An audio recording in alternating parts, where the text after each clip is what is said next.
What is up, guys? Tyler Oreo and Track 50 here, and today bringing you more strategy, I guess. Filmed these games a bit ago, and what I want to talk about today is Hydro Dam. Undoubtedly the hardest map in the game, and I know it's like almost every time I play somebody on Assault, they like always lose on round 8. So I kind of want to get this across what my strategy is for Hydro Dam. And in the past, I've changed up and added some new stuff and removed some other stuff, and I think I've gotten it pretty effective. Now, the first thing you gotta do is the boat. Don't place it right away though. Wait till the balloons are just past it. The boat spot and the boat timing is very, very important.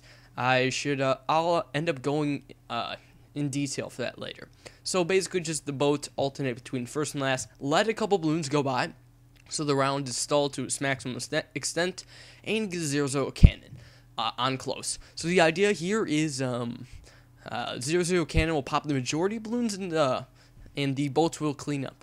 In case you guys didn't notice, I'm up against Chris, or the Super John Bombo, so he's definitely a very, very worthy opponent. You guys may or may not have seen his game already, that he actually uploaded. It's this exact same game, but now I want to commentate from my point of view and give my thorough analysis on it. So, next thing I got to do is get 2 more boats, one above the original boat and one below it, both on last, and both before round 5. So I'm just sending out red balloons like crazy, waiting for this round to end so I can start sending out pink balloons. And what I do on this round, I kind of do like some alternating between pinks and blues to kind of mess with people with bombs and mortars, or people with dartlings, I guess, because they get through pretty easily. Those pinks cost them a couple lives. Now what I do is send like 10 grouped blues, then pinks behind them, so they overlayer and cause him to leak. I guess he's not leaking as many lives as he shows because he has a better computer than I do, but heck, it definitely got some lives on him. And it really didn't cost me that much economy either. I am kind of saving up in the meantime though, because I want a 2-0 cannon before round 6. So anyways, 10 blues, then 2 pinks. Just keep alternating that. Your defense should be completely fine against blues and pinks and all of the above. And yeah, you should be fine for now. However, next round is probably where the strategy kind of lacks a bit of a defense. This is probably the most annoying round coming up for this strategy. Round 6 and 7. You'll see why soon enough. Try to get a 2-0 cannon up on close on the bottom left of the second pipe. That is where I found it to do best. 2-0 cannon right there. Now, I could do something else against blacks, which I actually will show later in this video. But right now, what I have here is not very solid at all against blacks. I'm going to leak the remains quite a bit. It's going to cost me some lives, but heck, I had a good amount of lives to start off with, so I really don't mind leaking like 70 to 100 lives. So whatever. What I actually did is just send out like a ton of blacks, followed by greens, and saved up for a 3-0 cannon in the meantime. It is actually very, very necessary for you to get a 3-1 cannon before round 8. Very, very necessary. You definitely need those to take care of the remains of regro blacks and regro yellows. 3-1 cannon will handle regro yellow rushes perfectly fine. No need to worry about that. So anyways, this is where I cut my economy. The reason why this strategy is so effective is that it is very, very high in economy. It has 572 economy. You generally want to stop your economy at like the start of round 8. Like send like a couple economy boosts after when round 8 starts, but really it's about it. So anyways, he tries sending some regro blacks, not much got by at all, like 2 balloons ish. So now next thing I do is get up my mortar. I guess at this time Chris had maybe like 470 economy, maybe a bit more, but yeah, I was quite up in economy, which helped out a ton. I'm just typing stuff in the chat. I don't know. This is actually legitimately the first time I tried using the dartling with my current strategy on this map. It's been a bit. This is the first time I've used this exact loadout, like, ever. So now what I do, after I get my 2-3 mortar up in its spot right there, it's not directly on the path where you see it, but, like, slightly off, because I feel that's probably the best spot for the mortar. And now I have a 2-0 dartling to clean up. Not 2-1, but 2-0, because I'm going straight to a 3-0 laser cannon. Alright, I actually really need that laser cannon for round 13. It's kind of a tight squeeze, but if you cut your economy at about 3 minutes, you'll be able to afford it. So what I do is literally sell off everything else except for the laser cannon and the bomb. I actually have a 0-0 bolt there still, but to be honest, you really do not need those towers anymore. They're completely useless to you, not that strong anyways. You are perfectly fine with what you have now. So you'll see he just has his mortar, laser cannon, and frag bombs. So I'm just sitting there, I'm waiting. I'm pretty sure he's going to send something. Here's the thing, guys. For round 16, 15, aim your Dartling gun at the entrance. Because if you've gotten that far, they will send a rush on this round, without doubt. So here it is, Chris's $3,000 ceramic rush. What I do is focus down this ceramic shell with my laser cannon for the first few, and like get it to like zebras, and let the bomb tower clean up. Then for the second part of the rush, the later part of the rush, I just aim it down the pipe, and it's able to handle the rest. Generally, they're not going to send like a $4,500 ceramic rush, so you should be perfectly fine there. Or, if you do get like a 4-2 cannon, which is completely plausible, you will see this later in this video, you can hold off those easily. But now it is Chris's time. I send him a mix of regrow rainbows and regrow ceramics, and he is done. Sorry, dude. GG there. So yeah, that's my strategy. Next game is up against Fuchsia. Something you should note about my strategy, it works on both sides perfectly the same. It works the same on both sides, which is nice. It is very, very nice. But unlike like other Boomeranger strategies, which only like will work better on like the left side, where Boomeranger curves better are better. So now I'm going to kind of go into a bit of detail about the boat placement. What I do is I let like balloons kind of get past where I want the boat. I place it in the spot where I have like a good amount of space between the end of the range and the straight area. I want to have it placed so I can plan on placing a boat below it and still have its range not extend to the straight area. It's actually crucial to get the boat timing and placement down, because it's very, very important for handling the rest. Once you have that first boat down, it should be easy to position the rest. Just one below and one above. See with the second boat, its range extends almost to the point where it goes to that straight part. Where it bends and goes to the straight part. Almost there. You want to have that perfectly. Now what I did with the stalling, I let round 1 go by as long as possible. I made it last as long as possible. That is crucial. Absolutely crucial. The most crucial part of the strategy. That is what allows you to get 570 economy, or like 550-ish. My average is like 550 economy. I'd say it's a solid number for this strategy. And yeah, it's all because of that. Now, shoot, I was going to say something. How it works is that I'll have the boat on first, just chasing the red balloons. And once I see the last red balloon of round 1 come out, I switch my boat to last and leave it that way. That way, it should let like 1 or 2 balloons leak and have the round time like come to an end. So you see Fuchsia here, he tries sending me some pinks, which do not work against me. They only cost me like 6 lives, 7. Oh no, like 5 lives, because 2 of them were for stalling. So anyways, you see I'm exploiting his Dartling strategy. I think his Dartling's only 1-0, because with the blues and pinks mixes, this really can destroy Dartling strategies. He actually had to get 2-1 Dartling right now, just for that. So anyways, I got my 3 boats and 2 cannons ready to have my guy on 2-0. Alright, just putting them there. I must say, as this game gets to the end, it gets rather derpy. Because I will say, we get to pretty high rounds and neither of us knows what to do. I would not recommend, like after round 15, I would not recommend following what we do. We just have no idea what we're doing. And we'll hopefully kind of get a solution eventually.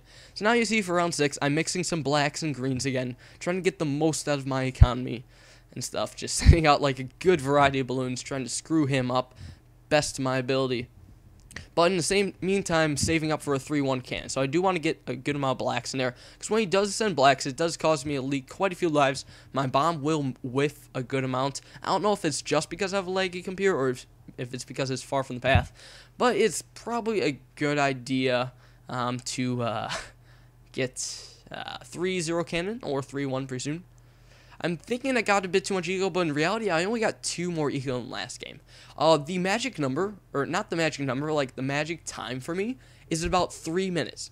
At 3 minutes, you're going to want to cut your economy, because 90 seconds later, at 4:30, that is when round 13 starts. I did a few calculations. That is when you will have enough money to afford a laser cannon, after selling some stuff.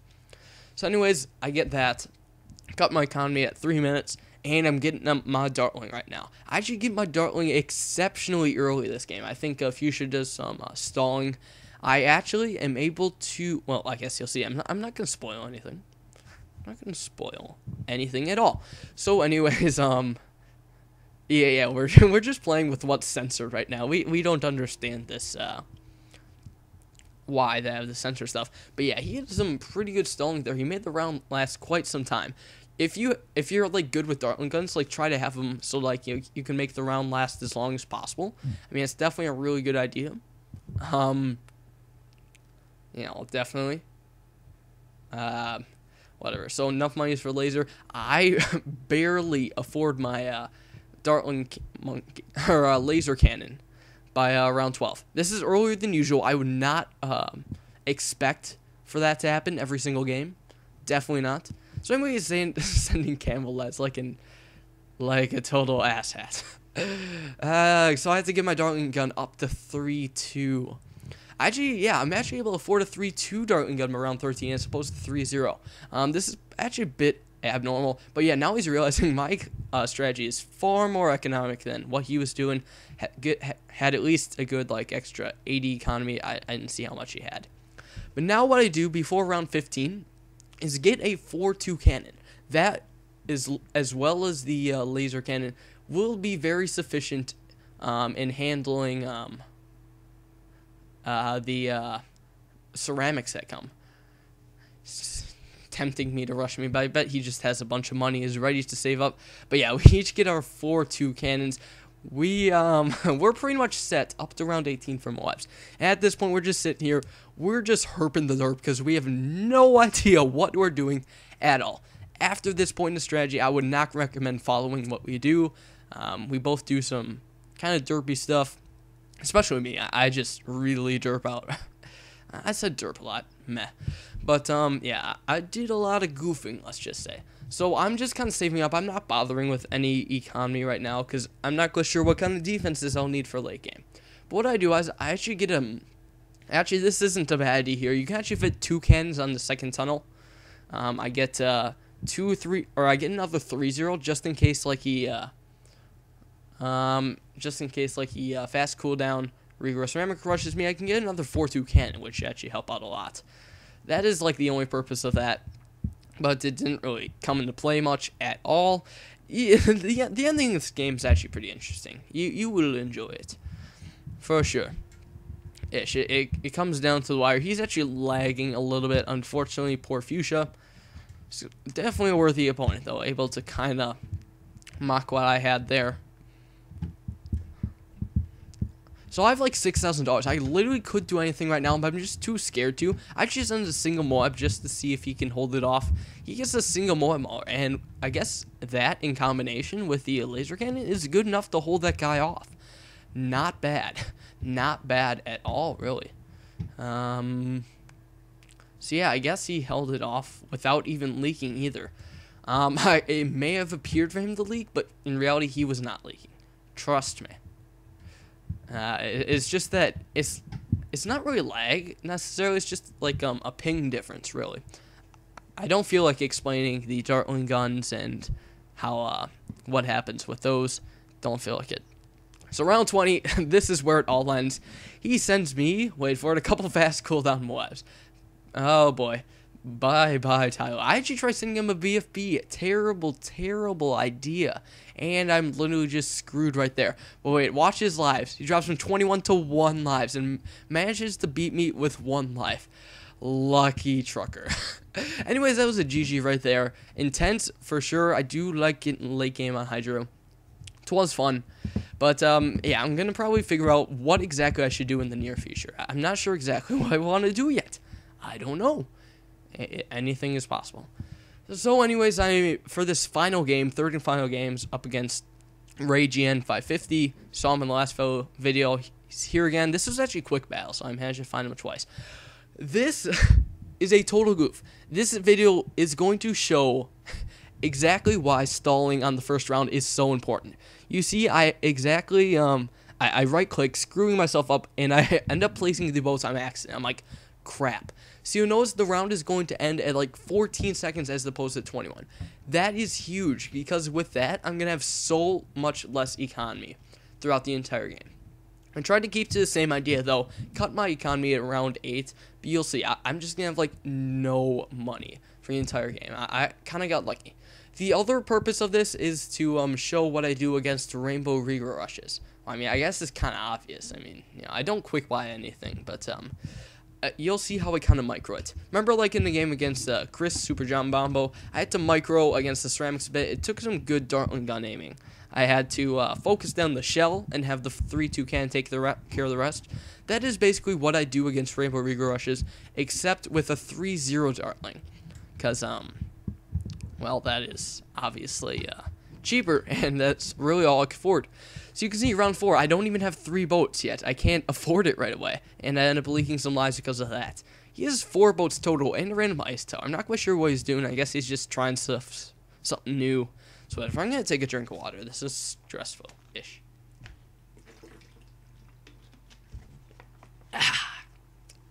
Agua. Anyways, though, I guess I got my boats up, and I'm just sitting here, and I'm waiting. You probably, gosh dang, probably noticed for the entirety of the game, I've had a lot less money than usual. I'm still trying to, overlap the, Blues and Pinks, and actually that's doing a good amount of damage to him. I see he's getting another bomb tower right now, trying to help himself out there. Frag bombs at that, and he's still leaking a decent amount. He's leaking some. I don't know, I guess the ice tower's not doing too bad. It's definitely helping out against some of the stronger balloons, but I don't know, I just wouldn't recommend all this stuff. What I have right here is much cheaper. Oh, so what you see here is actually probably the best thing you can do on round 6. What I do, I get a 4th 0-0 boat, put him on last, and I get a 0-0 cannon. Now you'll see here, he sends out blacks, and I leak far less than I do against Chris. And the 0-0 cannon is just for, like, in case he sends greens, I'll have, you know, more popping power in the back. So yeah, that turned out a lot better. Instead of, like, yellows and pinks getting by, you saw, like, blues and reds. Anyways, though, I guess that also kind of cripples my economy, unfortunately. What I could do is, like, sell it to get the 3-0 cannon, but I decided not to. Anyways, I get the 3-1 cannon in, like, the nick time. He sends a regrow yellow rush. Because I got it up a bit too late, I'm going to let some get by, but it's definitely not close enough to kill me. With the extra protection of that 4th boat, I had a lot more lives than normal, so I was able to hold off that rush. In entirety, I really only leaked about 40 lives. I mean, it's not bad. A 3-1 cannon can hold off a regrow yellow rush on this map. Just obviously not if you, like, haven't bought it before. You gotta buy it before. You don't want to quick buy that crap. Definitely not in a short map like this. So anyways, you see I got my mortar up. It is up to 2-2 right now, up to 2-3 eventually. It's round 11. What the crap? This is going by so quickly, and I have no money. I haven't even gotten camo detection, technically. I can't even afford that. So literally, I have a 0-0 Dartling and a 2-2 mortar. I'm so bad right now with money. I end up just upgrading to Dartling, get 2-0 eventually. Luckily, he's a very, very nice guy. He's just low on money or something like that. And, yeah. As you can see, I sold my towers, and I still don't have enough. I'm like $2,000 short. I haven't sold the cannon yet, but I'm just going to keep that for now. That actually cost me a good amount of lives. So, yeah, you see, I have so much more money less than usual. I did not stall on round 1 correctly. That is how much a difference it made. It was huge. So I sell my cannon and finally get a laser cannon in the nick of time. Like, literally, this is as close as it got. He literally just sent the regrow rainbow rush, and I just got it. So, as you can see here, I held it off pretty well. I actually kind of failed that micro. I let some of the rainbows duplicate, like, at the end. Ah, crap, phone call, whatever, I can answer it soon. But basically, that is just about it. I finished him off with regrow ceramics right there. Thanks all you for watching. Hope you enjoyed. Hope you can use this strategy for Hydro Dam pretty well. And don't forget to show some support. I do enjoy that. Peace.